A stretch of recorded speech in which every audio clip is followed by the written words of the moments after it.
الله الرحمن الرحيم. الفاتحة إلى حضرة النبي المصطفى رسول الله صلى الله عليه وسلم وعلى آله وأصحابه وذرياته وأصول أصوله وفروعه سيد لله لهم الفاتحة. أعوذ بالله من الشيطان الرجيم. بسم الله الرحمن الرحيم.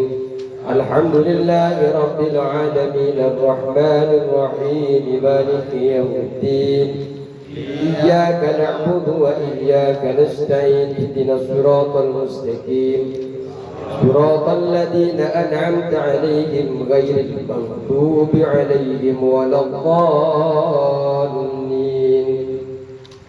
الفاتحة إلى مؤلف هذا الكتاب الشيخ شامل الخضرمين وشيخ نووي البنتني ولجامع مشينا التي تكون في مقبرة سلاكري والذي تكون في مقبرة بتبتا عبد المجيد زوجاتي وكي أحمد منفوسيتي وزوجاتي وكي عبد الحميد زوجاتي متيعة وكي عسى بن عبد الحميد وكي عمير بن عبد الحميد وكي طاهر بن عبد الحميد وكي عبد الرحمن بن زيد وكي عبد القادر بن أحمد منفوسيتي وكي أبو شريف بن عبد الله وكي عبد الله بن مويا وكي جسوني بن مستوى وعجسدي بن نعمة أن الله تعالى يحمينا بحمياتهم ويمدنا بمدادهم ونبركاتهم وأنوارهم وأسرارهم وعلومهم في الدين والدنيا والآخرة وأن الله تعالى يعلي درجاتهم في الجنة ويجعل قبرهم روضة من رياض الجنان. سيد لله لكم والفاتحة.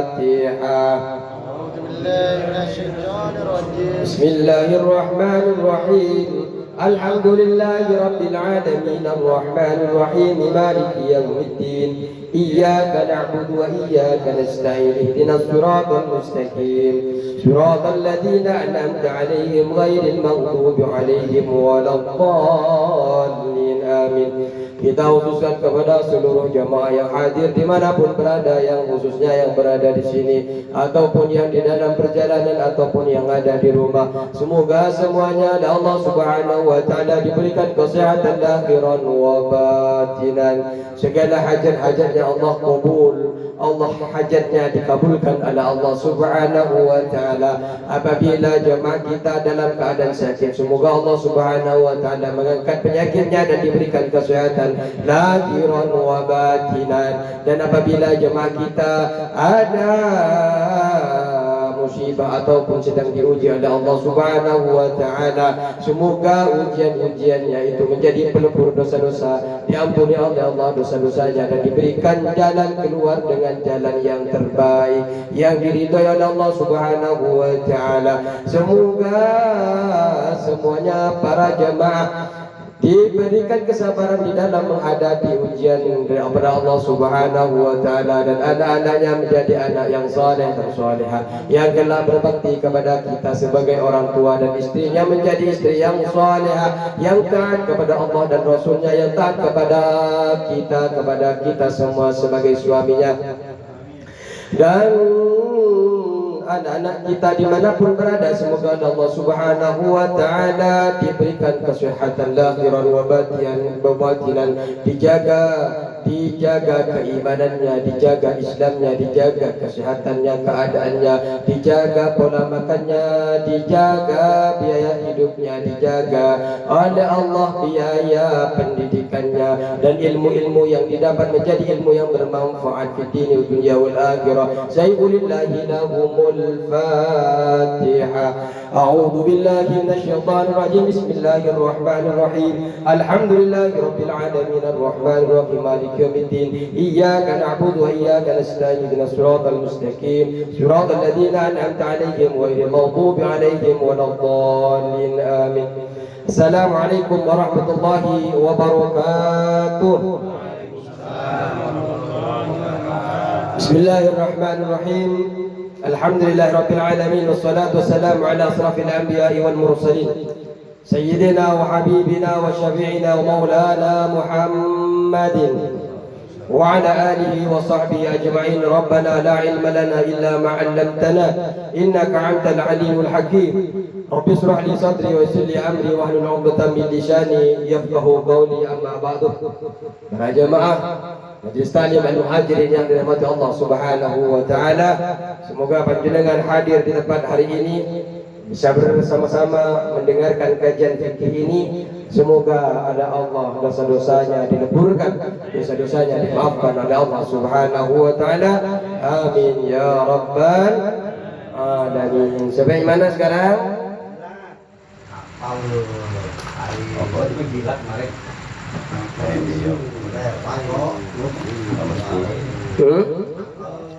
Tanah yang dipakai apa?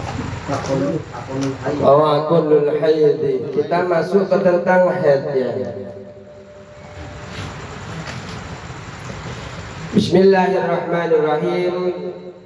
Para bapak yang dirahmati Allah Subhanahu wa taala, perempuan itu dari farjinya keluar 3 darah.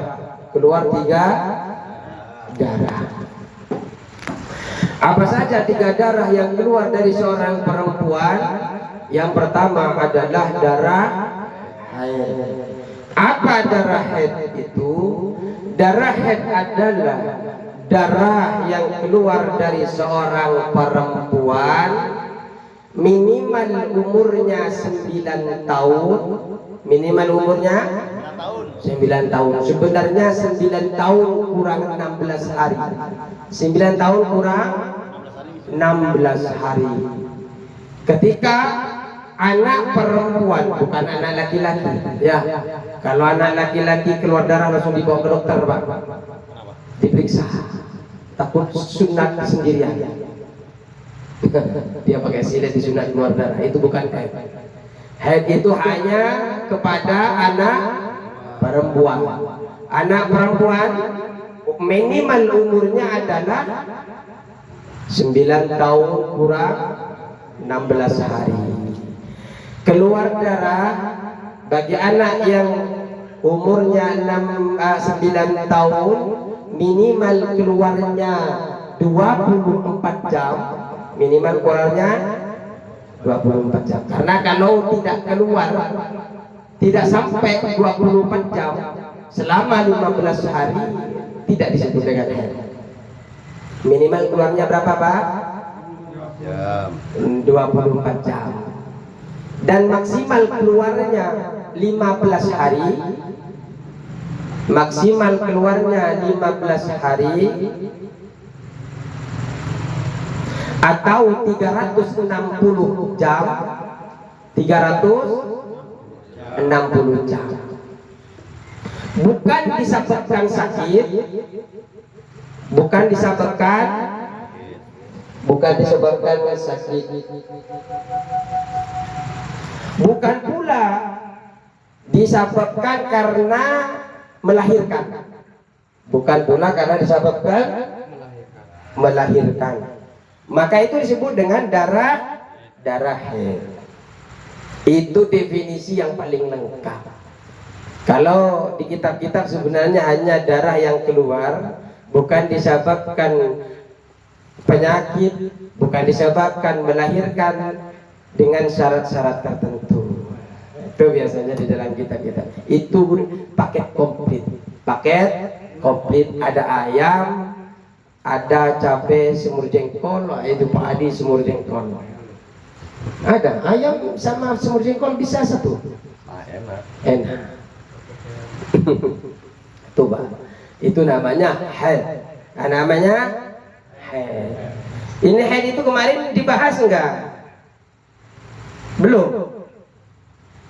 Belum dibahas kemarin tentang haid. Enggak nyangkut haid sama sekali ya? Belum.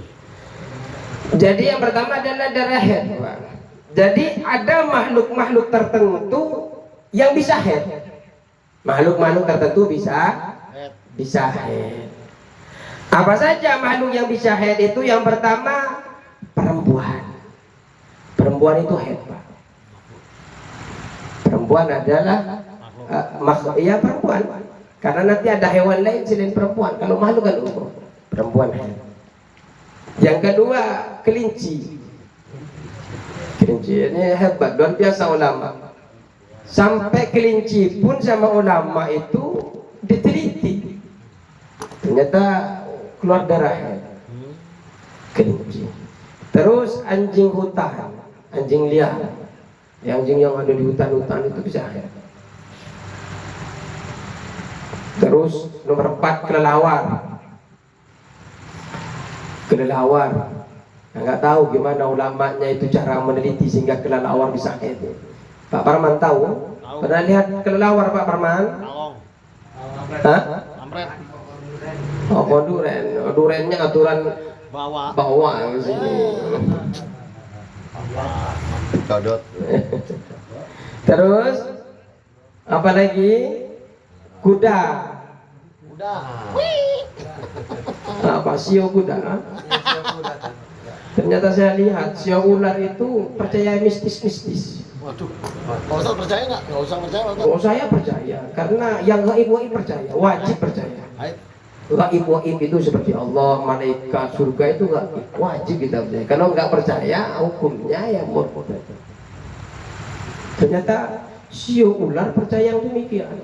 Langsung dibaca ya Pak Ustaz. Enggak, kemarin di drama langsung dibaca. Ya udah. Ya, itu ilmu. Ketika orang membahas itu kita juga bisa bahas. Malah saya punya aplikasinya. Walaupun tidak percaya, tapi kita harus mendalami. Oh, berarti ini jadi perbincangan. Asik sih. Keren sih. Keren. Terus, jangan itu sudah lalu. Jangan dipakai terus itu gantian nomor lain. Ayo, apalagi nomor berapa? Udah. Nomor 6 unta.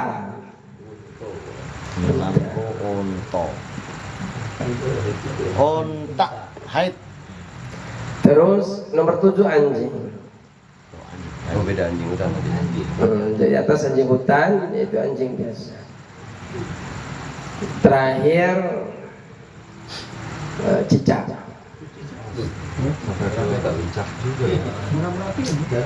Oh, makanya ambil Pak, terus taruh. Jangan hanya lihat, tapi harus pertama bedakan dulu yang jantan sama yang betina. Betina jangan ketika dilihat langsung dilihat, taruh sekitar sebulan, karena sebulan itu kan ada menstruasi itu sekitar paling lama 15 hari. Masa suci itu minimal 15 hari. Dilihat, kalau cuma dilihat sekejap 3 hari 4 hari ya belum tentu bisa. Asal mula haid itu kan begini Pak. Dulu Siti Hawa, sebenarnya ibu-ibu juga ternyata tentang haid ibu-ibu itu. Tapi ternyata di belakang ini ada. Itu sebenarnya di depan ini ibu-ibu nyampe nya masih di depan.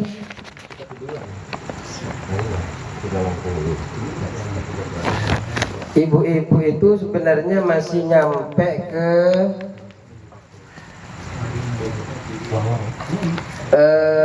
mujibatul wusli sittatun, yang mewajibkan mandi besar itu ada 6. Di antaranya adalah keluar haid, keluar mani.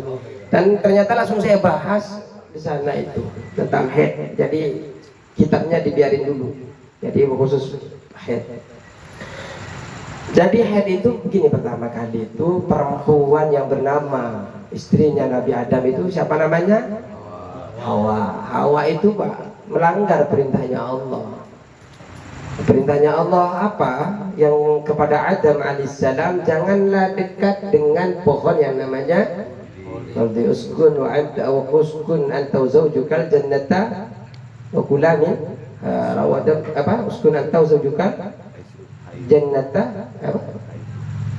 Di dalam surah Al-Baqarah, uskun anta zawjukal jannata wa kula minha rawadan asusituma wa la taqraba hadhihi sajarata fatakuna minadh dhalimin. Itu jangan engkau dekati buah khaldi.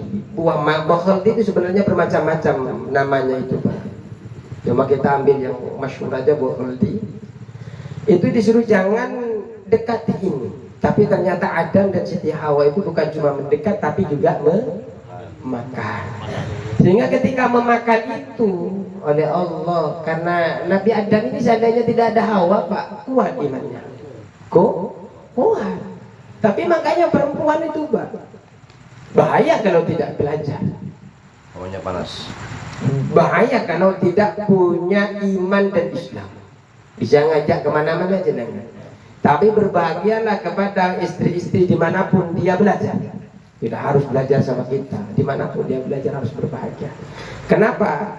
Karena ada yang ngerim. Yang ngerim itu adalah pedomannya adalah agama.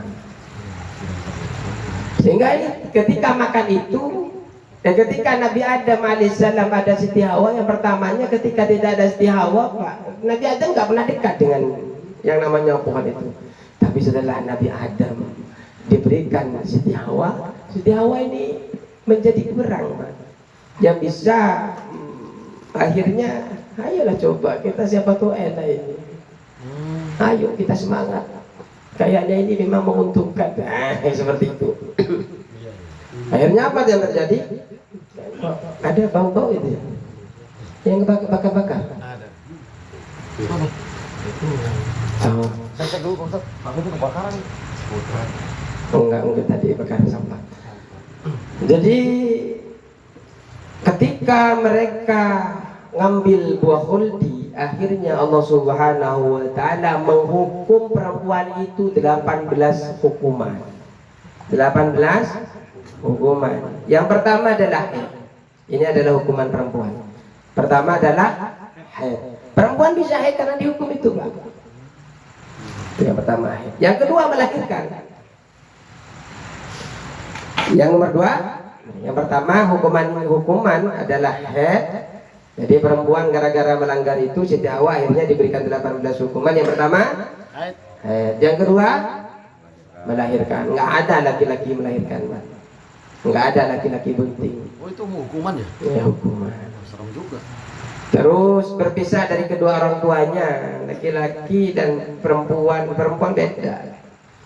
Yang tadinya asalnya perempuan itu harus taat kepada kedua orang tuanya, setelah datang laki-laki berpindah haluan harus taat kepada suami. Tidak taat kepada suami, masuk neraka, Pak. 2 kali siksanya seorang perempuan. Baunya surganya diharamkan. Tapi walaupun begitu, berpindahnya dari orang tua kepada suami itu kewajiban daripada kewajiban berbakti kepada kedua orang tuanya pertama ya. Ternyata setelah ijab qabul tu nikah wa tasbijah, semuanya semuanya kewajiban itu dilimpahkan, ketaatan dilimpahkan kepada suaminya. Yang asalnya orang tua yang ngasih makan, akhirnya orang suaminya. Yang kewajiban orang tua ngajarkan, akhirnya suaminya. Berbakti kepada kedua orang tuanya pun akhirnya dibebankan kepada seorang suami. Akhirnya suami itu punya orang tua 4, 5 sama guru, sama yang mengajarkan agama itu 5. Jadi yang pertama 2 orang tuanya sendiri, yang kedua mertuanya yang disebut dengan musyawarah, yang ketiga namanya adalah guru. Guru itu yang mengajarkan tentang akhirat dan dunia, sehingga dia juga adalah orang tua. Bukan berarti ketika anak perempuan itu sudah beralih ketaatan kepada suami, kemudian lepas dia kepada orang tuanya sendiri, tidak. Karena nanti yang memiliki kewajiban untuk membiayai orang tuanya sendiri itu adalah mantunya ini. Mantunya. Karena pertama kewajiban adalah anak. Karena anaknya sudah qabil tuh, sudah akad, akhirnya ketaatan itu kepada suami. Nah, itu suami itu kadang egois, Pak. Kamu harus taat kepada saya. Orang tuamu terserah saya. Kamu lebih penting saya daripada orang tuamu. Emang Al-Quran seperti itu? Pada dulu sahabat itu, seorang istri sampai orang tuanya sakit meninggal, seorang perempuan nggak balik-balik, Pak. Ketika dia, orang tuamu lagi sakit, enggak. Istri saya lagi pulang, suami saya lagi nggak ada di rumah, saya nggak bisa pulang. Sampai wafat pun beliau nggak pulang, nunggu seorang suami. Tapi ingat, seorang suami juga punya kewajiban untuk mengajarkan istrinya, untuk taat kepada kedua orang tuanya, yang orang tua secara kasab, secara nasab, ataupun orang tua secara pernikahan yang disebut dengan mertua itu, musyawarah itu. Maka itu adalah kewajiban kita sebagai mantunya. Makanya di dalam akad serah terima, tolonglah anggaplah anak ini jangan sebagai mantu, tapi anggaplah sebagai anak sendiri. Kan seperti itu dalam serah terima. Ya, jangan hanya pengen anaknya harus taat kepada saya. Kamu istri saya, kamu harus taat kepada saya. Orang tuamu itu lebih penting taat kepada saya ketimbang orang tuamu. Memang satu sisi itu betul, tapi sisi yang lain jenengan juga harus taat kepada kedua orang tua. Sampai saking pentingnya mertua itu Pak dalam Islam. Bersentuhan tangan yang asalnya ketika belum ada pernikahan dengan anak perempuan itu kan batal. Tapi ketika sudah ada pernikahan jenengan sama ibu mertua tidak batal, tidak batal dan haram untuk dinikahi walaupun jenengan sudah cerai, walaupun sudah cerai. Bisa dipahami? Bisa. Terus lanjut. Apa?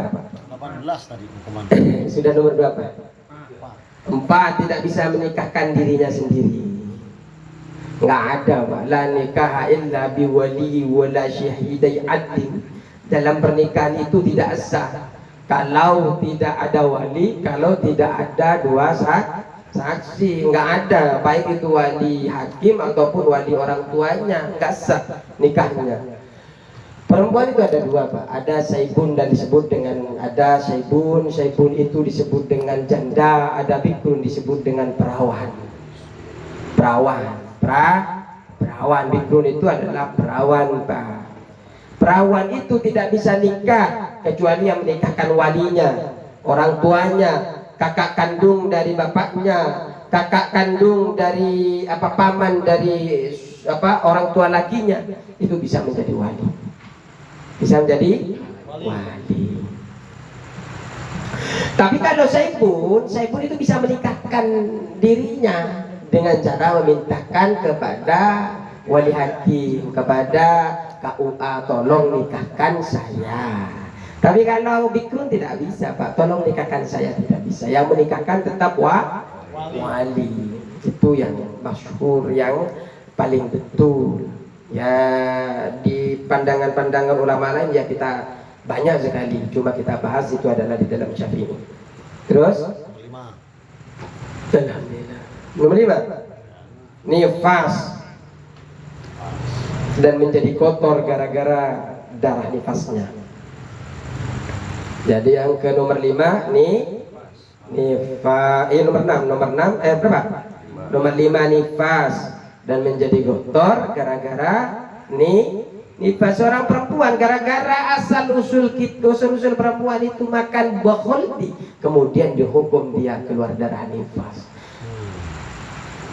Ya, darah nifas yang belum bisa dipakai, belum bisa dipakai. Lagian masih dijahit Pak, masih dijahit. Buah kodi di sini nggak ada kan? Lupa dijahit sini. Buah kodi di sini nggak ada. Terus lanjut. 6. Tidak memiliki dirinya sendiri. Tidak memiliki dirinya sendiri. Dari hukuman perempuan itu dia tidak memiliki dirinya sendiri. Makanya ketika ajab kobil tuh laki-laki itu mau dibawa ke sana terserah laki-laki, mau dibawa ke sana terserah laki-laki. Tapi di dalam Al-Qur'an wa'ashiruhunna bil ma'ruf, gaulilah perempuan-perempuanmu, wanitamu, istrimu dengan baik. Walaupun jenengan punya hak, ayo dek kita ke Madura, ayo dek kita ke Batam, ayo dek kita ke Lampung, apa lagi? Ke Brebes, Majalengka, ke Jogja, semuanya kenal. Palembang. Majalengka, iya disebut udah. Ketika ayo ikut saya, dia tidak mempunyai hak, dia hanya bisa ngasih pertimbangan. Mas, pikir-pikir dulu, kalau ke sana, di sana kan nggak ada kerjaan, bukan ngajarin, itu mengingat. Perempuan itu hanya bisa mengingatkan saja, karena hak veto, kuasa itu adalah ada di laki-laki. Ar-rijalu qawwamuna 'alan nisa. Tapi jangan diambil setengah-setengah Pak dalam hukum. Tetap di dalam hukum itu wa'ashiruhunna bil ma'ruf, gaulilah, temanilah istri-istrimu, sayangilah dengan cara yang baik, bil ma'ruf. Bisa? Berikan hak-hak mereka. Makanya di dalam kitab Muqaddimatul Jin itu Pak, ada hak istri, ada hak apa? Seorang laki-laki hanya kepada istri ada. Terus 7, berkurangnya pembagian harta warisan untuknya. Perempuan itu tidak sama dengan laki-laki, Pak. Perempuan itu dapat 1, laki-laki itu dapat 2. Dapat 2. Kalau seumpamanya jenengan punya orang tua, jenengan punya saudara perempuan 1, ternyata sedangkan jenengan dengan saudara hanya berdua, laki-laki 1 dan perempuan 1. Jadi pembagian warisan itu panjenengan sebagai laki-laki dapat 2, adik panjenengan karena perempuan mendapatkan 1. Jadi kalau hartanya 100.000, berarti bagi 3 itu sekitar 33. Kalau dibagi 33, berarti yang laki-laki karena dapat 2 mendapatkan 66, yang perempuan tetap dapat 33. Jadi sedikit, Pak. Kenapa laki-laki itu mendapatkan banyak daripada perempuan? Laki-laki punya kewajiban menafkahi istrinya, laki-laki punya kewajiban menafkahi orang tuanya, laki-laki punya kewajiban menafkahi anak-anaknya, itu kewajibannya. Perempuan tidak, walaupun dikasih warisan 1, tapi seorang perempuan itu ada suami. Dapat lagi dari laki. Bisa dipahami? Terus lanjut. 8, tidak bisa menceraikan. Perempuan tidak ada di dalam Islam menceraikan. Tidak bisa, Pak. Rusak alam ini kalau perempuan dikasih mandat bercerai. Perempuan itu kalau punya masalah, Pak, ceraikan aku kalau kau tidak sayang padaku. Wah, kan andalannya. Antarkan aku ke rumah orang tuaku, ya. Pulangkan saja. Ya, andalan. Tapi di dalam keadilan Islam, penceraian itu tidak diberikan kepada seorang perempuan, tapi diberikan kepada seorang laki-laki. Diberikan kepada seorang, tapi ada, Pak, dalam Islam itu. Ini kita belajar Islam, bukan perdata pengadilan Indonesia, ya. Kita bicara tentang Islam. Ada tata caranya, ada tentang hulu masa itu, tentang merusak pernikahan itu ada dengan syarat-syarat tertentu. Terus kita lanjutkan. 9, boleh dipoligami dan tidak boleh poliandri. Laki-laki boleh poligami, Pak, tapi perempuan tidak boleh poliandri.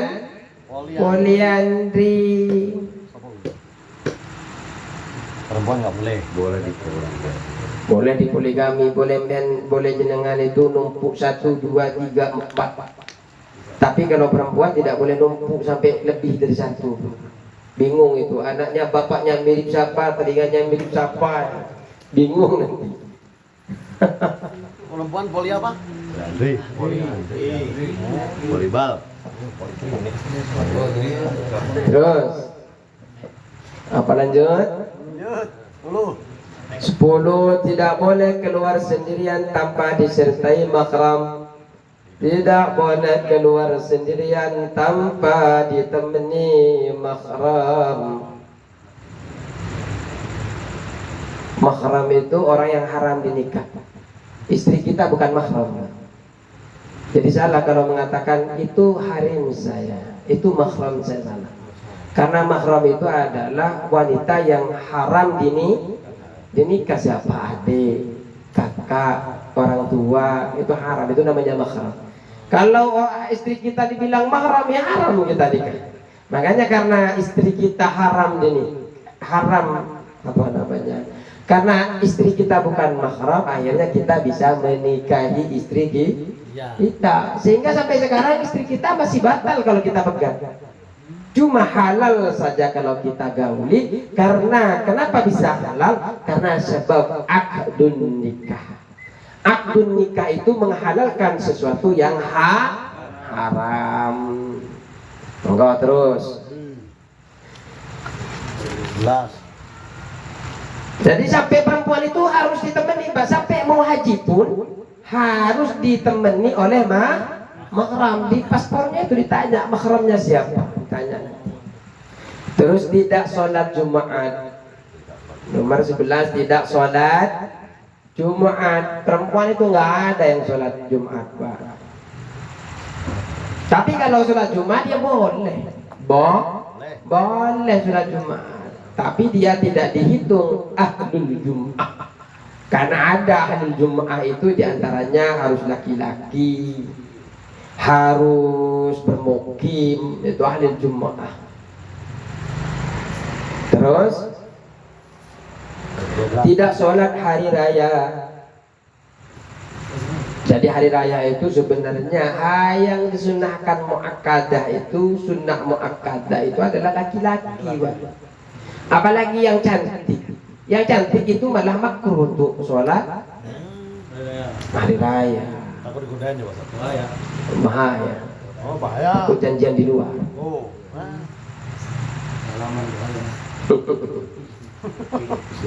Jadi pakai cadar, Pak. Kalau mau sholat pakai cadar aja.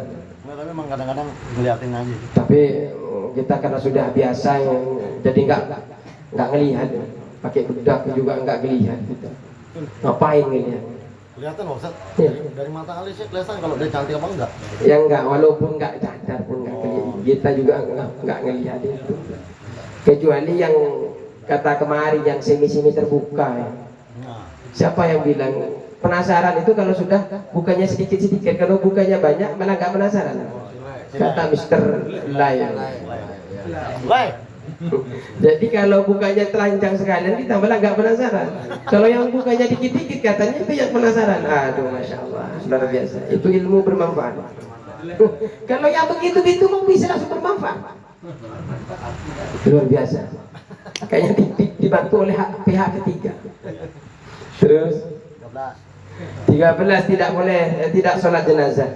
Ada nggak? Pernah tahu nggak wanita itu sholat jenazah? Jarang. Pernah. Kalau jarang masih ada. Pernah lihat nggak wanita itu sholat jenazah? Enggak. Nggak pernah. Kenapa enggak pernah, Pak Baran? Pernah? Oh, tidak. Tidak pernah. Kalau tegesin kok. Silakan dimakan pertama kali. Daripada itu.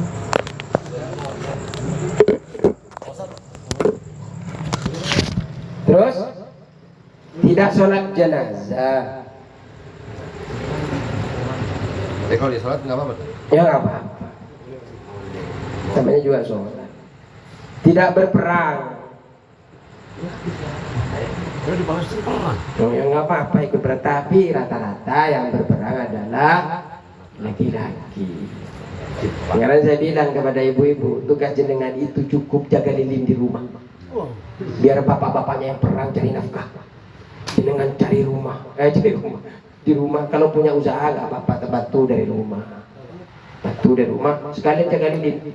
Bapak-bapaknya kalau nggak mau tidur kecapean, nggak usah bangunin. Jenengan gelar sejadah, nangis-nangis minta kepada Allah. Orang cowoknya, kalau cowoknya begini Ustaz, minta kepada Allah. Suami saya keras, suami saya kejam, minta ya Allah lembutkan hati mereka. Sumpamanya saya bilang begitu. Jadi kalau suaminya saya nggak pernah ibadah, minta kepada Allah agar beribadah. Doa seorang perempuan itu mustajab, tembus. Minta malam-malam, nggak usah bangunin kalau capek suaminya. Karena besoknya kerja. Jenengan yang nggak menggelar sejadah, tahajud, nangis kepada Allah. Ya Allah, selamatkan suami saya, sehatkan suami saya, biar semangat untuk kerja. Gitu. Tapi zaman sekarang istri ikut berperang, Mas. Ya nggak apa-apa. Kalau sudah perang bersama, itu bersama. Kalau nggak bisa bayar listrik. Lanjut. Ya, terus? 15. Ya memang bukan zaman sekarang aja istri berperang itu, Pak. Dari zamannya Nabi Muhammad SAW, Siti Khadijah juga berperang. Ya. Sampai istri-istri Rasulullah itu ada yang ahli tenun, ada yang ahli politik. Seperti itu. Memang dari dulu yang biasa itu perempuan berkarir itu. Terus tidak pantas menjadi seorang pemimpin. Karena ada perkataan kalau memang ada kita dipimpin oleh seorang perempuan itu, maka tunggu tanggal mainnya, kehancurannya. Itu ada dalam Islam itu. Tidak pantas menjadi seorang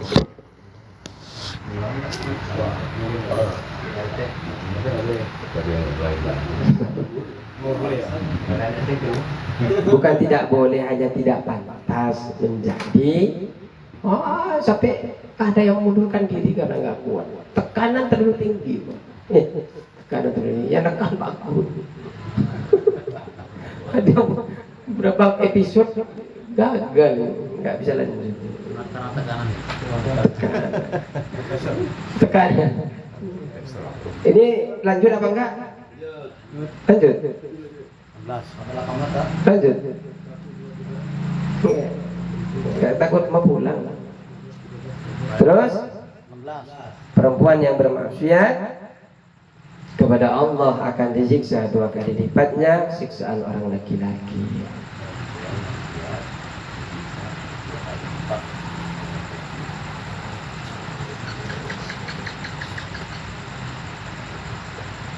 Terus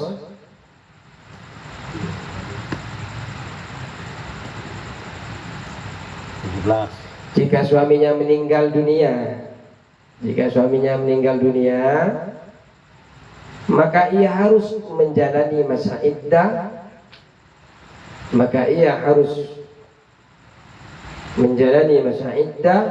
selama 4 bulan 10 hari. Selama berapa, Pak? 4 bulan 10 hari. Kalau meninggal itu perempuan, Pak. Kalau laki-laki cerai sekarang langsung nikah. Bisa. Walaupun ada orang yang tidak mau nikah sampai sekarang yang nggak tahu.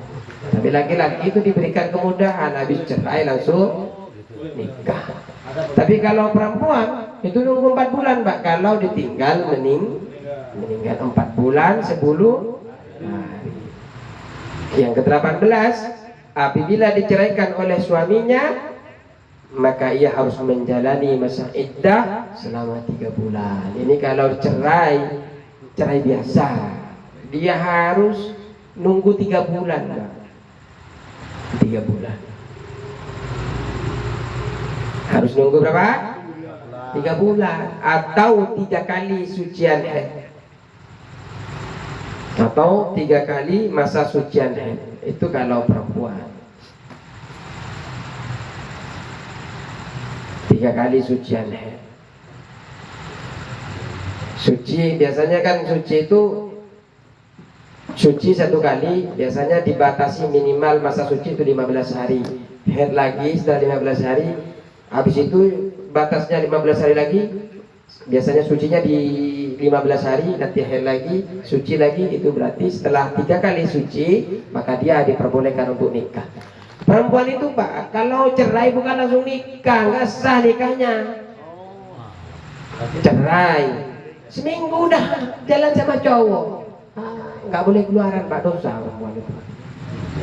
Kalau baru ditinggal suaminya di rumah, kenapa dia iddah? Iddah itu, Pak, ada masa sekitar 4 bulan bagi orang yang ditinggal cerai wafat, atau 3 bulan yang ditinggal cerai biasa, itu nggak boleh keluar rumah, Pak. Dosa itu keluar rumah itu. Kenapa? Karena menjaga dia itu nanti punya keturunan yang enggak, yang seperti itu. Kalau sudah memang hamil, berarti ada orang tuanya, walinya yang itu. Jadi memang betul-betul biar bersih. Sanad walinya itu ketahuan nanti kalau semuanya lahir. Oh, ini anaknya si A. Sekarang baru tinggal sehari udah dapat SMS kita ketemuan di Sumarekon. Luar biasa. Ibu-ibu sekarang galak. Galak. Baru dipisahin, baru cerai 1 hari, tahu-tahu sudah nongkrong di Sumarekon. Mulung dia tadi. Bebas. Di Sumarekon ternyata janjian dengan itu jam 8. Besoknya lagi janjian lagi. Ketemuan di mana? Di Mall Metropolitan. Metropolitan. Gimana ya? Enggak tahu deh, sebut doang lihat YouTube. Belum berang sono. Dari sini ternyata masih ketemuan lagi di mana? Di PGC. Tuh tahu. Di sana PGC, saya SGC. Artinya galak benar. Ternyata dia itu karena saya gagal pernikahan, saya tidak gampang mencari suami. Jadi saya harus milih di antara yang terbaik dari 5 orang. Seleksi anak. Makanya sampai sekarang nggak nikah.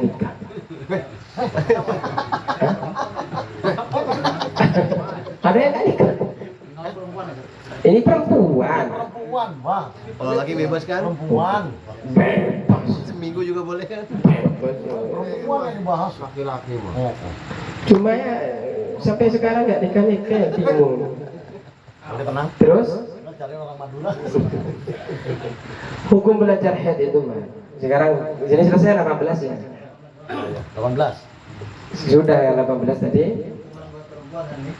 Ya, perempuan. Sekarang hukum belajar ilmu haid untuk perempuan itu seorang perempuan wajib fardu ain. Fardu ain. Belajar ilmu tentang haid. Tentang haid, tentang istihadah, tentang nifas itu wajib fardu ain. Haram hukumnya laki-laki itu menghalangi, Pak. Apabila seorang perempuan yang berdua, apabila seorang perempuan punya suami yang alim dalam masalah haid, istihadah dan nifas, maka kewajiban tersebut untuk mengajarkan istrinya adalah suaminya.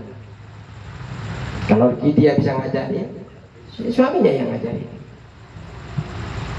Apabila seorang perempuan tidak punya, yang ketiga, apabila seorang perempuan itu tidak mempunyai suami yang tidak tahu tentang permasalahan haid, maka yang wajib maka suami itu wajib mencarikan seorang guru untuk mengajarkan tentang haid, tentang nifas.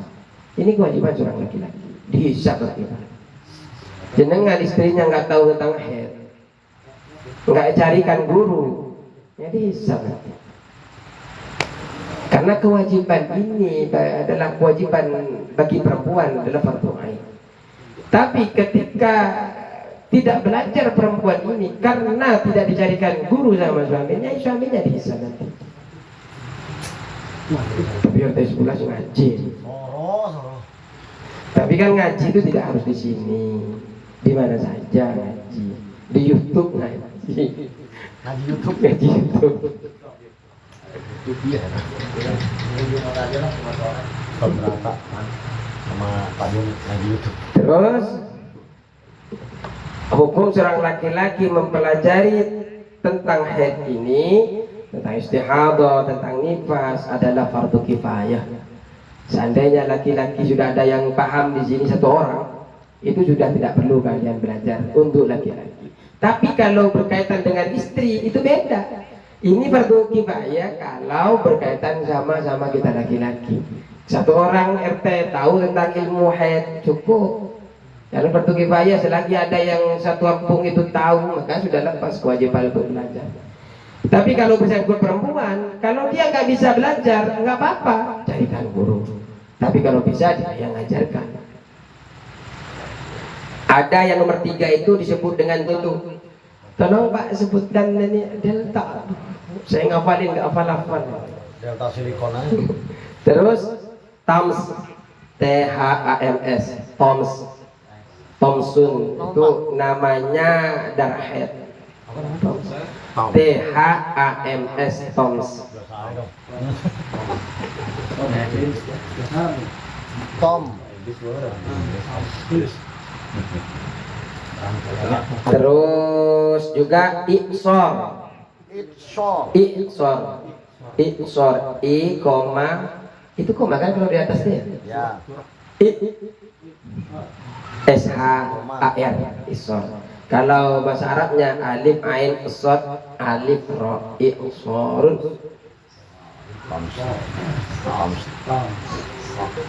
Terus nama haid yang lain yang nomor 6 dhahik. Jadi dhahik. Jadi jenengan besok-besok kalau ketemu istrinya haid, jangan pakai haid lagi. Oh, adik lagi dhahik. Adik lagi toms ya, tapi ini yang punya istri. nggak punya istri jangan ketahu, nggak bisa diamalkan. Tapi kan kita ada bukuan. Terus, wah duluan, walaupun duluan kan belum punya ilmunya ini, nggak bisa praktek dohik nanti ya. Ya, semoga besok bisa praktek. Amin. Cepat punya nikah, cepat punya istri. Irak yang nomor 7, Irak. Irak. I-R-A-K, Irak. Kalau bahasa Arabnya Irak, Ain Ra Alif Kaf, Irak. Irak. Itu adalah nama dari Had. Irak. Terus yang 8, Firok. Firok. Fa Arab Alif Kaf itu Firok. Firok. Yang nomor 9, kalau tadi pakai shad, ini pakai sa. Toms. T-H-A-M-S-T. Toms. Yang nomor 10, Iqbal. Iqbal. Bukan Iqbal. Pakai R. Oh iya. Conge. Iqbal. Kita maknain dulu ya. Bismillahirrahmanirrahim. Faslun, adapun satu pasal. Faslun, adapun satu pasal. Akullul haidi, adapun minimal haid. Berapa pak minimal haid? Kita akan belajar minimal haid, paling sedikitnya haid. Paling sedikitnya haid bagi perempuan adalah yaumun wa lailatun, yaitu siang dan malam, sehari semalam. Yaumun wa lailatun, yaitu sehari semalam. Sehari semalam berapa jam, Mbak? 24 jam. Kalau seorang perempuan keluar haid belum 24 jam, belum dipastikan haid. Ketika keluar darah, dan ketika keluar darah maka dia tidak boleh sholat. Ketika dicek lagi jam 2.30, kan berarti masih ada setengah jam, cukup kan untuk sholat 4 rakaat. Maka dia cek dulu. Cara ceknya jongkok, Pak. Dimasukkan kapas itu ke bagian terdalam. Ya jangan sampai ke dalam-dalam banget. Kenyamanan ntar keluar masuk. Jangan, nggak boleh. Kasih tahu hanya ditempelkan ke bagian dalam. Ntar kalau dimasukkan ke bagian dalam, dikeluarin lagi, masukkan lagi, kok kenyamanan? Nggak boleh. Bilang nggak boleh begitu. Cukup punyanya bapak-bapak saja yang sudah bersuami. Jadi sehari semalam. Kalau dia nggak keluar lagi maka wajib sholat lagi, tidak perlu mandi, tidak perlu mandi. Ketika dia sebelum 24 jam, haidnya jam 8 keluar sejam, duhur dia mau sholat, ternyata mau asar itu dia cek, ternyata nggak keluar lagi, dia sholat, nggak perlu mandi. Cuma bersihkan alat kelaminnya langsung sholat. Kenapa? Karena belum tentu itu darah. Tapi kalau sudah 24 jam, Pak, ternyata dia nggak keluar, biasanya 7 hari, ternyata dia itu keluar darah 2 hari, ternyata 3 hari kemudian nggak keluar, atau sehari kemudian nggak keluar. Itu ada 2 pendapat. Ada yang mengatakan Imam Sahbi, yang satunya Imam Lukti. Jadi mengatakan masa terputusnya itu mengatakan suci. Kalau yang ngikutin suci maka wajib sholat. Kalau satunya lagi mengatakan itu masih dalam haid, maka itu tidak boleh sholat, tidak boleh panjenengan sentuh, karena itu dalam keadaan tidak suci. Jenengan pilih yang mana aja. Kalau dia beranggapan suci tapi dia nggak sholat maka harus kotor. Biasanya 2 hari, kan biasanya 15 hari, Pak. Paling maksimal orang haid itu kan 15 hari. Ini wa aksaruhu, dan paling maksimal haid walibu.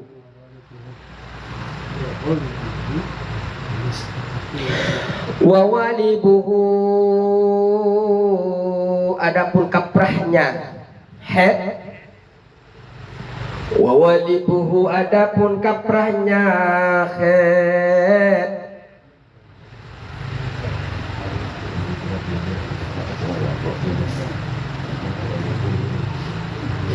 Wa walibuhu, dan adapun kaprahnya haid situn, yaitu 6 hari. Situn yaitu 6 hari.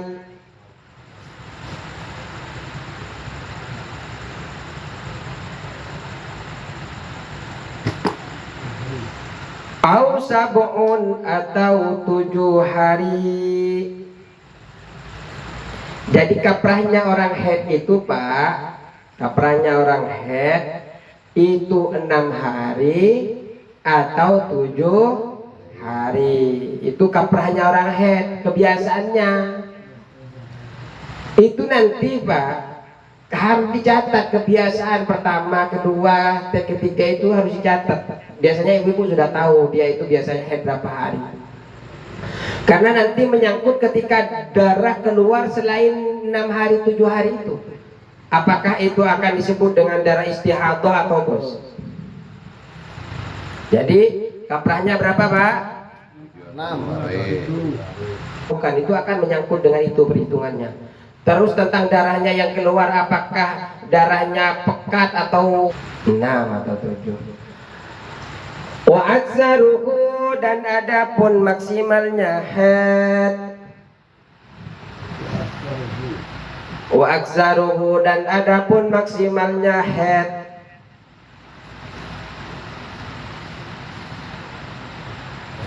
Ini banyak yang nggak ngaji. Ada penurunan, bukan ada peningkatan. Apa-apa yang ngaji-ngaji gini kan demi kita semua, nggak ada kepentingan di sini, nggak ada yang disuruh nyoblos apa di sini. Ngaji untuk kepentingan sendiri, nggak ngaji ya rugi sendiri, hisap sendiri. Kenapa nggak ngaji? Karena ngaji itu kan dikatakan mulai dia lahir sampai masuk ke utlubul ilma minal mahdi ila, iya, mulai lahir sampai ke masuk ke yang lahat. Cuma ngaji kan bukan hanya di tempat begini, di luar lagi ngobrol juga ngaji, di tempat kantor baper itu juga ngaji. Kalau kita ngobrol ngaji, di depan apa juga ngaji. Kiu matematika. Apa kiu? Apa sampai sekarang nggak ngerti saya. Hitungnya gimana? Kau tahu saya min sekian. Kiu. Udah nggak main gables sekarang. Iya, udah ganti lagi. Udah nggak ada. Terus? Malah udah dihapus. Nggak apa-apa main. Yang penting masih sehat walafiat. Amin. Terus?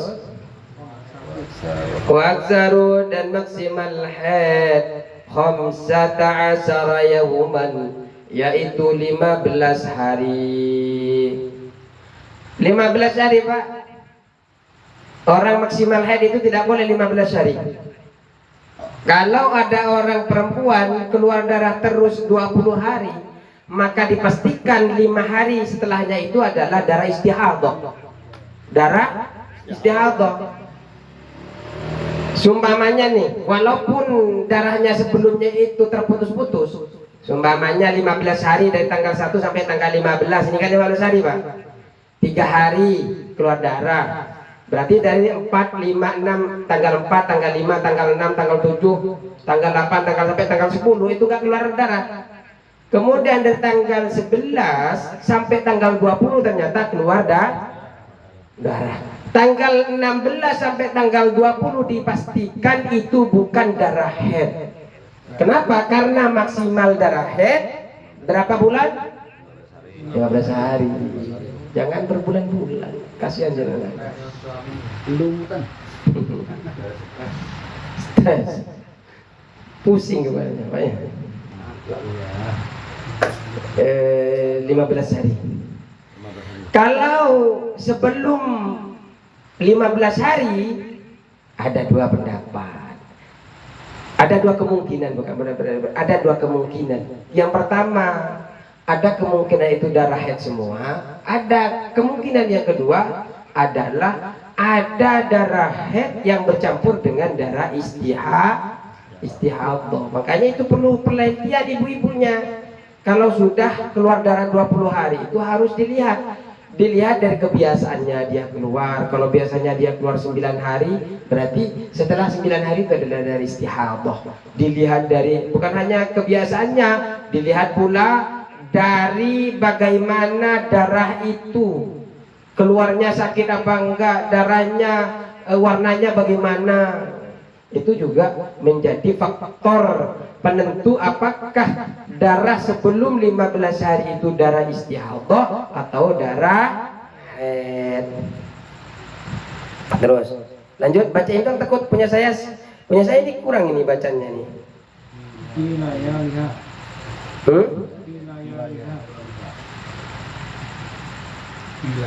Bila hari 12 malam. Coba saya tak punya saya. Berarti ada yang kurang punya saya. Oh ya, malam harinya, siang malamnya. Azaru yauman, dengan malamnya, bilayah dia dengan malamnya.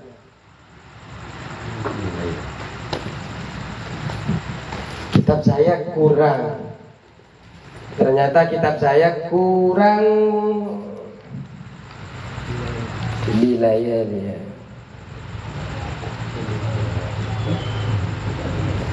Terus lanjutannya, ini cetakannya, makanya Pak harus lihat dulu. Ini karena kalau kurang cetakannya, pembahasannya juga kurang. Terus akulut,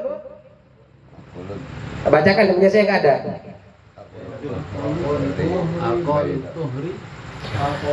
Akulut tohri, adapun minimal sucinya.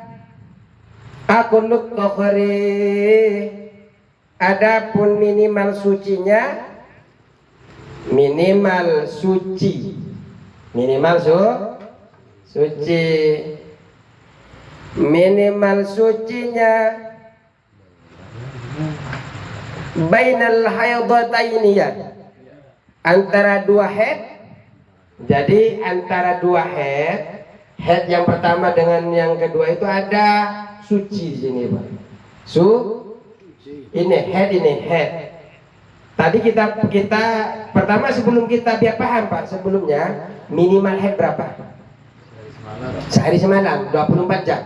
Maksimal head 15 hari atau 360 jam. Itu adalah maksimal. Jadi kita harus tahu dulu minimal headnya berapa, maksimalnya berapa. Setelah itu ada namanya masa suci, Pak. Minimal masa suci itu adalah 15 hari. 15 hari. Mau dia begini, Pak. Mau dia cuma head 7 hari. Head berapa hari? 7. Padahal maksimal head berapa? 15. Ternyata dari 7 hari itu karena kaprahnya perempuan head itu kan 7 hari. Setelah 7 hari itu dihitung Pak 15 hari. Itu namanya 15, dia kalau nggak keluar sampai 15 hari. Nah, dihitung dari itu adalah 15 ini namanya masa suci. Walaupun tidak sampai 15 hari maksimal. Tapi kalau dia 7 hari ternyata keluar head, kemudian 2 hari tidak keluar, kemudian berarti 7 hari, berarti tanggal 9 ya? 7, 8, 9 nggak keluar berarti tanggal 10 keluar. Tanggal 10 sampai tanggal 15 kalau keluar darah apa, Pak? Darah haid. Karena masih di dalam 15 hari. Tapi kalau seumpamanya dari tanggal 7 ini udah nggak keluar lagi sampai melewati tanggal 15, maka itu dihitung 15 hari. Nah 15 hari ini adalah masa apa? Kenapa kita harus tahu masa sucinya? Karena ketika keluar darah setelah 15 hari ini adalah darah haid. Kalau tidak bisa ngitung ini, kalau kita menganggap ini adalah darah istihadah, kemudian kita sholat, itu kan nggak boleh, harus dihindari. Tapi kalau istihadah kan kita wajib sholat kalau istihadah, karena itu istihadah itu kan wajib kita pak sholat. Itu kenapa kita harus belajar tentang haid, mana yang haid, mana yang istihadah, mana yang darah fasa dan sebagainya. Kenapa kita harus belajar? Agar bisa membedakan kapan saya harus sholat, kapan saya tidak, kapan saya harus melayani suami, kapan saya haram melayani suami. Makanya apa? Jangan serodok pak kalau lagi banyak darah pak. Tapi kalau darah istihadah boleh jenengan. Ya kalau mau, ntar keluar jenengan merah semua. Ya. Wawalibuhu, dan adapun, coba bacakan lagi. Benar ya, wawalibuhu ya. Hah? Oh, aku belum selesai nih ya. Aku lutokhri, adapun minimal suci bainal haidataini antara dua haid khamsata asyara yauman, yaitu 15 hari. Aduh banyak kayaknya punya saya kurang ini. Terus lanjut lagi.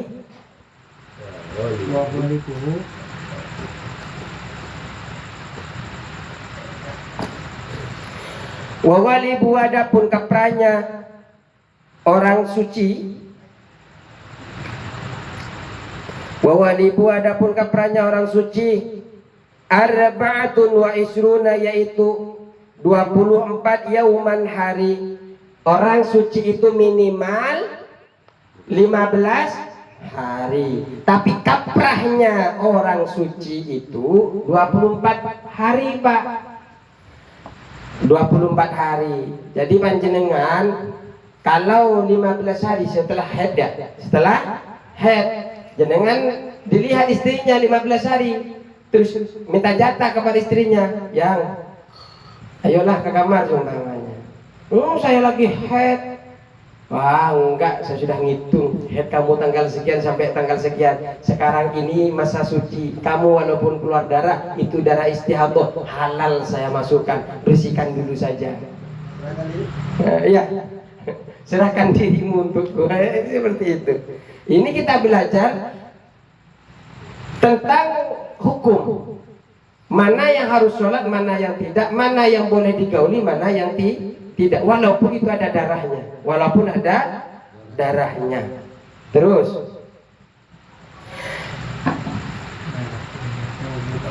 au salasatun wa isruna, atau 23 yauman hari. Kaprah orang suci itu 24 hari atau 23 hari. Itu orang suci pak. Alhamdulillah. Wala hatta li aktsarihi, maksimalnya tidak ada. Ada orang yang tidak head pak. Iya, ada orang yang tidak head sampai akhir hayatnya.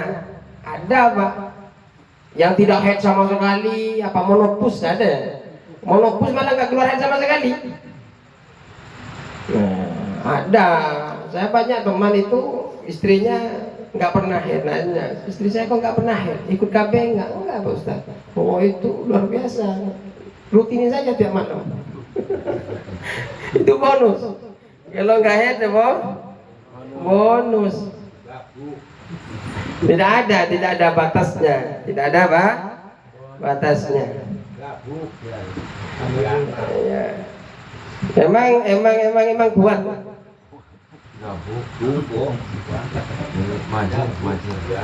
Majir. Iya, majir.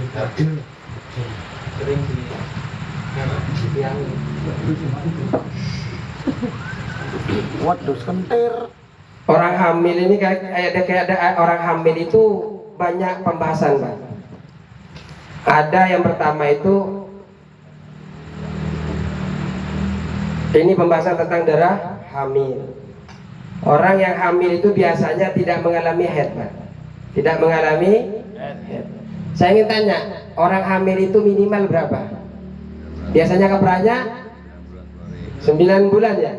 Tapi di dalam kitab itu ada yang sampai 4, paling lama orang hamil itu 4 tahun. Orang ada di dalam kitab. Tapi saya tanya ke istri saya yang bidan, pernah nggak melahirkan anak yang hamilnya itu masa sampai 4 tahun? Nggak ada katanya. Nah, ini ulama ini mengkaji haid itu dari mana? Ini kan pasti dikaji. Kan tentang haid itu kan dikumpulkan nanya ke sini nanya ke sini sehingga menjadi perhitungan haid. Itu. Terus darah haid itu, Pak, ada kemungkinan juga perempuan yang lagi hamil itu keluar haid. Dengan syarat sesuai definisi tadi itu keluar haidnya itu minimal 24 jam ya. Terus maksimalnya 15 hari, bukan karena melahirkan dan juga bukan karena sakit.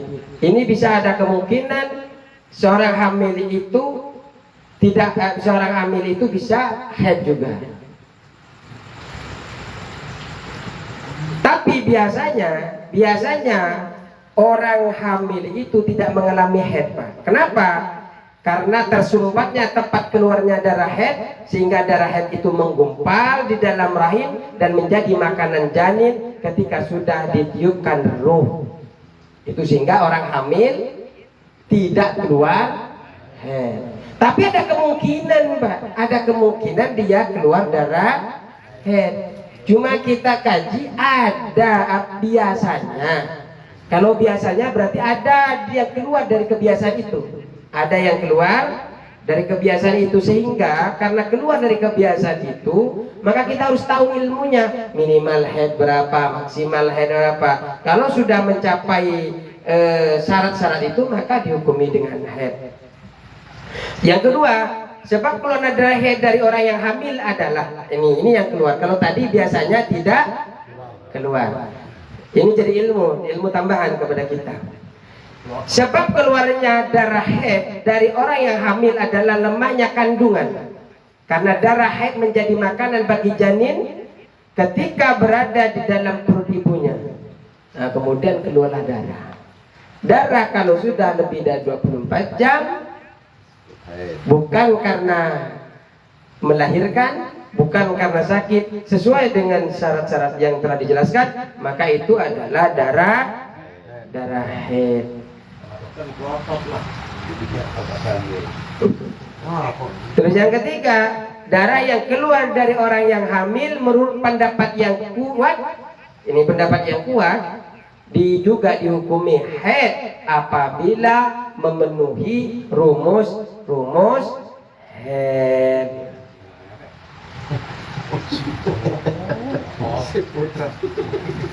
Terus kita tinggal sedikit ya. Sedikit, silahkan saya jelaskan saja sedikit. Wa aqallun nifasi, adapun paling sedikitnya nifas. Aqallun nifasi, adapun paling sedikitnya nifas.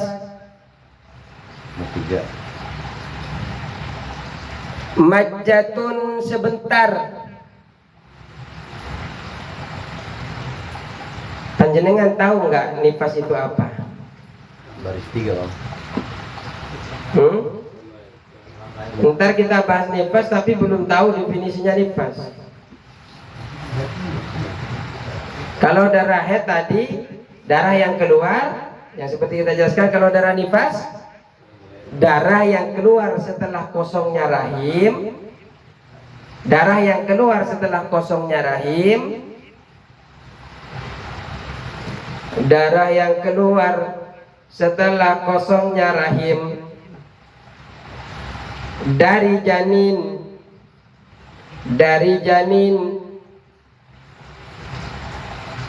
yaitu darah yang keluar setelah kosongnya rahim dari janin, meskipun berupa gumpalan darah meskipun berupa gumpalan darah keluar segini Pak, berupa gumpalan darah, walaupun nggak keluar bayi, meskipun berupa gumpalan darah atau gumpalan daging atau gumpalan daging. Jadi kalau darah yang bersamaan dengan bayi itu bukan nifas, bukan nifas. Yang disebut nifas itu setelah melahirkan. Walaupun melahirkannya itu hanya segumpal darah atau segumpal daging, apalagi merojol lengkap dengan kepala mata seperti bayi biasa. Jadi keluarnya nifas itu cuma satu tetes sebentar.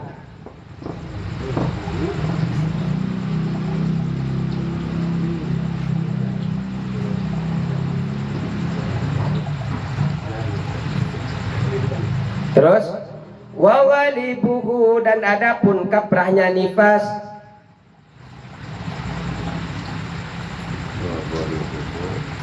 wawalibuhu, dan adapun kaprahnya nifas.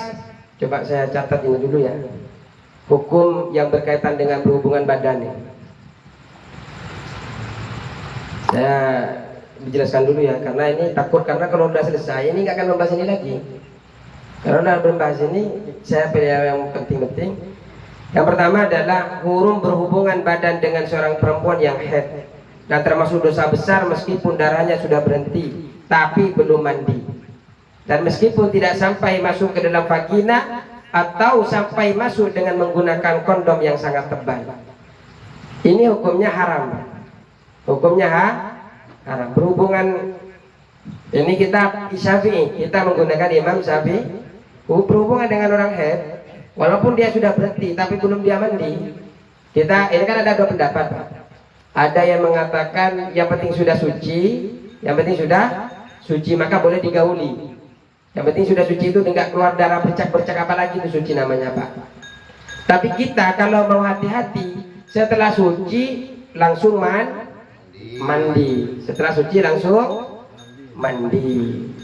Jadi haram hukumnya kalau belum mandi panjenengan masukin walaupun pakai kondom yang tebal, haram hukumnya bagi orang yang haid.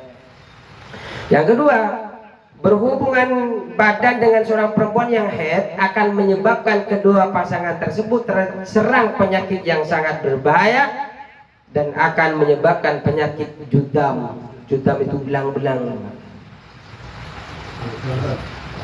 Akan menyebabkan penyakit judam pada anaknya.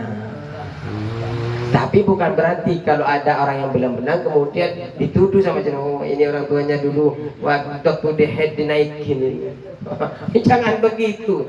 Artinya kita jangan yang menjustis orang seperti itu. Ini sebagai ilmu bagi kita. Kalau kita paksakan lagi head kita masukkan, maka akan ada kemungkinan anak yang dilahirkan akan penyakit judam atau penyakit belang. Toh yo.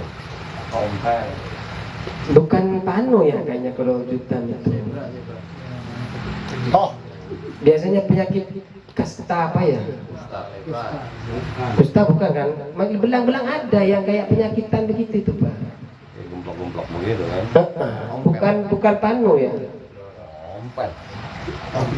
Juga penyakit belang, penyakit judam, coba jadi ya kayak apa itu bentuknya biasanya ada. Penyakit judam. Sambil kita lanjut. Yang ketiga, berhubungan badan dengan seorang perempuan yang berhenti dari haid tapi masih belum mandi, sama halnya seperti berhubungan badan dengan seorang perempuan yang haid di saat darahnya tidak begitu deras. Jadi jangan panjenengan ada wanita yang haid berhenti tapi belum mandi, sama seperti berhubungan dengan wanita yang keluar tapi tidak deras. Sama nyoblos orang haid, Pak.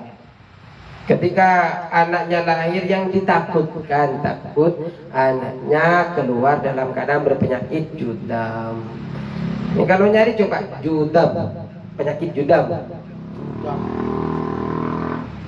Apabila ditakutkan melakukan zina dan berhubungan badan dengan seorang perempuan yang haid adalah merupakan satu-satu cara untuk mencegah dari perbuatan zina, maka diperbolehkan berhubungan badan dengan seorang perempuan yang haid. Kalau kiranya apa? Kalau nggak dimasukkan, ya dia akan berzina. Ini kan perbandingannya. Kenapa akhirnya diperbolehkan? Bukan boleh ya karena ketimbang zina ini, ketimbang sih, karena lebih besar dosanya. Haid itu juga berdosa, Pak. Tapi kalau sudah berzina itu kan harus dirajam, Pak, dibunuh itu. Apalagi berzina dengan yang sudah punya istri, yang sudah punya suami, namanya zina muhsan kan. Itu kalau dalam Islam harus dibunuh, dirajam pakai batu. Terus, jadi kalau ini kalau jenengan pakai tangan istrinya sudah nggak mau, nggak keluar sumpah, pakai pahanya sudah nggak keluar, pakai apanya sudah dipakai, akhirnya satu-satunya istrinya lagi haid. Nah itu dosa, Pak, dosa. Tapi ketimbang zina dengan tetangga, zina dengan orang luar, ya bukan boleh, cuma ketimbang nggak ketemu lagi, nggak punya solusi lain, cuma dosa, dok. Dosa. Jangan dicoba-coba, Pak. Nanti jadi anaknya juta. Cari anak yang baik. Di mampu apa ya dosa, tapi nggak ada di mampu itu.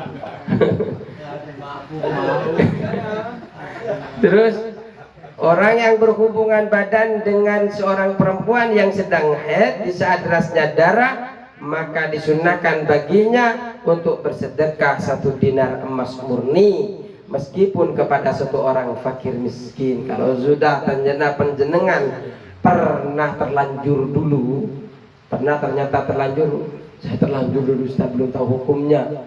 Saya pernah masukin lagi haid, udah nggak mampu saya, Ustaz, saya masukin terpaksa. Nggak usah kasih tahu ke orang-orang, Pak, nggak usah curhat, langsung ambil 1 dinar, pergi ke buk, berikan ke mereka. Atau kasih ke al-muhajirin, nggak usah kasih tahu saya, nggak usah kasih tahu, langsung kasih ke tukang infak saja, taruh. Tapi nanti curiga, ini kok banyak banget, jangan pernah masukin ini ya. mau ngasih nafkah, mau ngasih infak saja, sedekah, bingung keluarin ke Masjid Nur Hidayah, keluarin apa kalau takut jadi fitnah, takut menjadi fitnah. Terus, jadi Pak, kalau sudah terlanjur panjenengan, bukan berarti tidak dosa, minimal ada penyeimbang dari dosa yang panjenengan lakukan, disunahkan agar mendapatkan rahmat. Ini bukan berarti saya nanti 1 dinar saya bisa pakai kalau lagi nafsu tinggi, oh saya punya uang, nggak bisa. Dibuat mainan namanya hukum itu. Yang keenam, apabila darah haidnya tidak begitu deras, kalau tadi kan deras, apabila darah haidnya tidak begitu deras, maka disunahkan baginya untuk bersedekah 1/2 dinar. Demikian ini hanya dihususkan kepada suami saja, diberikan kepada orang kafir, kepada orang fakir, Pak. Walaupun 1 orang. Kalau tadi deras disunahkan 1 dinar, tapi kalau tidak deras 1/2 dinar. Ini kadang kalau yang seperti ini jarang dibahas di luar, Pak. Makanya memang perlu dibahas walaupun malaman dikit ini. Apabila berulang kali berhubungan badan dengan seorang perempuan yang haid, maka berkesunahannya bersedekah juga berulang-ulang. Sumpamanya tidak cuma 1 kali dengan dulu. Sumpamanya dulu, Pak Ustaz, pokoknya 15 set saya masukin tiap malam. Soalnya nikmat, Ustaz, ada bau-bau gimana sumpamanya. Ternyata ada kelainan jenengan. Kalau melihat darah, tambah semangat nafsunya. Kan ada kan orang-orang yang seperti itu, kadang ada. Kadang dipukul istrinya pakai sabut, cetar, nafsunya naik. Ada yang dijewer sumpahnya, baru dia naik. Ini kan ada beberapa karakter yang seperti itu. digelitikin tadi. Digelitikin semuanya naik ya. Akhirnya ngelihat darah baru dia naik. Aja saya masukin 15 hari, maka kesunahan itu akan berulang seberapa banyak dia melakukan memasukkan itu apa namanya kepada kefarjinnya itu. Terus yang ke-8, tidak ada kesunahan bersedekah bagi orang yang berhubungan badan dengan seorang perempuan mustahadah atau mutakhayyirah meskipun hubungan badan dengannya adalah haram. Jadi orang mustahadah, istihadah, keluar darah tetangganya itu kan haram dengan yang gak istihadah aja haram hukumnya, apalagi istihadah. Tidak ada kesunahan walaupun dia sama-sama keluar darah, cuma ya haram zina. Terus demikian juga tidak di kesunahan bersedekah bagi orang yang berzina dengan orang perempuan yang haid. Tadi kan istihadah, sekarang berzina dengan orang haid, tidak ada kesunahan, Pak.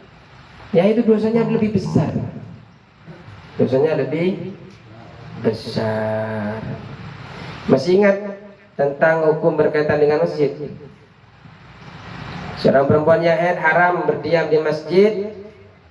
Terus hukum lewat di masjid bagi perempuan yang haid adalah dirinci, Pak. Kalau lewat saja dirinci. Kalau berdiam haram hukumnya. Tapi kalau hanya lewat dirinci, pertama haram. Haram itu apabila dikhawatirkan mengotori masjid maka haram. Kalau makruh, akan hukumnya makruh itu apabila aman dari mengotori masjid dan tidak ada keperluan untuk melewatinya. Enggak ada perlunya jadi dengan istrinya lewat di masjid.